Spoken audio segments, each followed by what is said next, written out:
For loops किसी भी programming language में जब आप किसी इंस्ट्रक्शन को इंफॉर्मेशन को रिपीटेटिवली एग्जीक्यूट करना चाहते हैं तो आप फॉर लूप यूज़ करते हैं। फॉर लूप आपके कोड को इंस्ट्रक्शन को बार बार एग्जीक्यूट करता है जब तक कंडीशन फॉल्स ना हो जाए। आप कोई कंडीशन देते हैं जिसकी बेसिस पे लूप कंटिन्यूसली चलता रहता है और जब वो कंडीशन फॉल्स हो जाती है तो उसके बाद फॉर लूप रुक जाता है। सॉलिडिटी में भी इसी तरीके से फॉर का कीवर्ड मौजूद है जो कि कंपाइलर को इंस्ट्रक्ट करता है कि इस लाइन को रिपीटेटिवली एग्जीक्यूट करना है। सिंटेक्स इसका कॉमन है, आप लिखेंगे फॉर राउंड ब्रैकेट, उसमें आएंगे तीन एक्सप्रेशंस, एक है इनिशियलाइजेशन, दूसरी कंडीशन और तीसरी एक्सप्रेशन। इनिशियलाइजेशन चलती है जब फॉर लूप पहली दफ़ा आपके लेट्स सपोज आपने फंक्शन में फॉर लूप लिखा है तो फॉर लूप पर लाइन जब पहली दफ़ा पहुंचेगी, आपका अगर रन टाइम एनवायरनमेंट जब फॉर लूप पे पहुंचेगा तो जो इनिशियलाइजेशन के अंदर जो कोड लिखा होगा वो चल जाएगा, उसमें आप किसी वेरिएबल को इनिशियलाइज करेंगे। फिर कंडीशन चेक होगी कि क्या ये कंडीशन ट्रू है। अगर कंडीशन ट्रू होगी तो फॉर लूप के अंदर आ जाएगा और उसकी बॉडी एग्जीक्यूट करेगा। जब पहली दफ़ा बॉडी एग्जीक्यूट हो जाएगी, पहली आइट्रेशन कंप्लीट होगी, उसके बाद जो थर्ड एक्सप्रेशन है वो चलती है। वो एक्सप्रेशन आप इंक्रीमेंट डिक्रीमेंट या कोई भी एक्सप्रेशन एग्जीक्यूट करने के लिए यूज़ करते हैं। फिर आइट्रेशन दोबारा घूमती है, फिर चेक कर, अब इनिशियलाइजेशन नहीं होगी क्योंकि वो वन टाइम है। फिर कंडीशन चेक की जाएगी कि क्या कंडीशन ट्रू है या फॉल्स। अगर कंडीशन ट्रू है फिर से फंक्शन के अंदर फॉर लूप के अंदर आ जाएगा, जो भी बॉडी में कोड होगा वो एग्जीक्यूट होगा।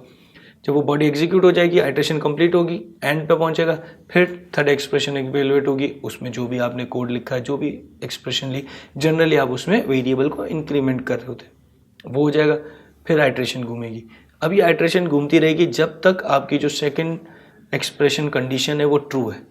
अगर आइट्रेशन घूमी, इनिशियलाइजेशन तो होगी नहीं, कंडीशन में आ गया फॉल्स। अगर कंडीशन हो गई फॉल्स तो अब आपका फॉर का लूप रुक जाएगा और वो एग्जीक्यूट नहीं होगा। ये आप एग्जांपल देखें। इस एग्जांपल में हमने एक फंक्शन बनाया है, आइट्रेशन पब्लिक फंक्शन है और उसके अंदर फॉर लूप लिखा है। क्योंकि फॉर लूप जब मल्टीपल आइट्रेशंस होती हैं तो मल्टीपल वैल्यूज़ आएंगी, अब वो मुझे आउटपुट में देखनी है, तो इसलिए मैंने एक इवेंट बना दिया है, इवेंट लॉग इंट, और वो इंट रिसीव कर रहा है। फॉर लूप के अंदर आके उस इवेंट को एमिट करा दिया। अब फॉर लूप लिखा हुआ किस तरीके से, for round bracket int I equals to 0, I less than 3, I plus plus. अब होगा क्या, जब ये फंक्शन आइट्रेशन कॉल होगा, इसमें पहली लाइन पे मिल जाएगा for int I equals to 0, सबसे पहले आई इनिशियलाइज हो जाएगा 0 से। फिर उसके बाद चेक होगा क्या आई लेस देन 3 है, जो कि इस वक्त है क्योंकि आई 0 है, तो फंक्शन के फॉर लूप के अंदर आ जाएगा और अंदर जो भी कोड होगा वो एग्जीक्यूट हो जाएगा। इस वक्त कोड है इमिट लॉग आई, तो इमिट लॉग इंट में आई पास हो रहा है, यानी कि उसमें 0 पास होगा, तो सबसे पहले ये लॉग एमिट हो जाएगी, जो कि लॉग्स आपके ट्रांजैक्शन में नज़र आती हैं, तो आपके पास 0 डिस्प्ले में लॉग में आ जाएगा। फिर आपकी आइट्रेशन घूमेगी, फॉर लूप के एंड पर जाएगा और आई प्लस प्लस कॉल होगा। आई प्लस प्लस का मतलब है आई में एक इंक्रीमेंट हो जाएगा, आई हो जाएगा 1।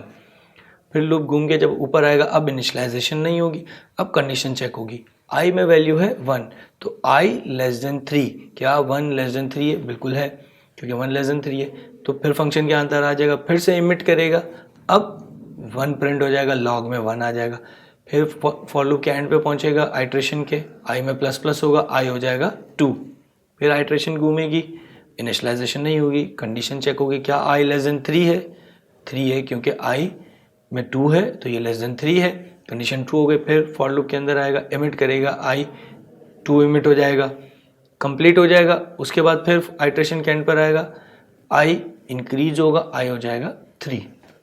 फिर आइट्रेशन घूमेगी, अब कंडीशन चेक होगी, क्या आई लेस देन 3 है, आई लेस देन 3 नहीं है, आई इक्वल टू 3 है, तो इसलिए ये कंडीशन फॉल्स हो जाएगी और यहाँ पर आपका फॉर का लूप ब्रेक हो जाएगा। तो इस तरीके से आप अपने लूप को एग्जीक्यूट कर सकते हैं। आप किसी भी एक्सप्रेशन स्टेटमेंट, जो भी कोड आपने रिपीटेटिवली एग्जीक्यूट करना होगा तो आप फॉर लूप के थ्रू करेंगे।